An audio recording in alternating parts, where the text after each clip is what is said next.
বন্ধুরা, আমরা আজকে ঠিক চলে আসলাম আমবাড়িতে। আমাদের সাথে থেকো, ভিডিওগুলো লাইক করো, কমেন্ট করো, শেয়ার করো। অনেক কষ্ট করে আসি, ভিডিও করি। তোমরা যদি লাইক না করো কীভাবে ভিডিওগুলো করব, ঠিক আছে? আর বড়াই গাছ দেখো, এখানে আসলে বড়াই দেখতে পারবা।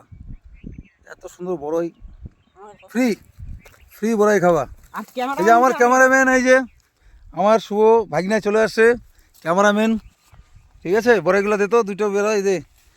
তবে এই আমবাড়ির এই সিনারিটা খুব ভালো লাগে, তোমরা আসলে দেখতে পারবা। দেখো একটু, রাস্তার ওই পাশে পাহাড়ের মতন লাগে, নদী আছে পাশে, তাই না? খুব সুন্দর লাগে কি না, তোমরাই বলো। বাহ, বড়ই, ফ্রি বড়ই, কেউ কিছু বলবে না। ও সুন্দর, কি পাকা পাকা বড়ই, ও মাই গড, কাটাও আছে, রাইট? ওই যে ছোট একটা ভাই দেখো, আমারই ওই যে ছোট একটা ভাই আসছে। থ্যাংক ইউ ভিউয়ার্স, আমাদের সাথে থাকার জন্য।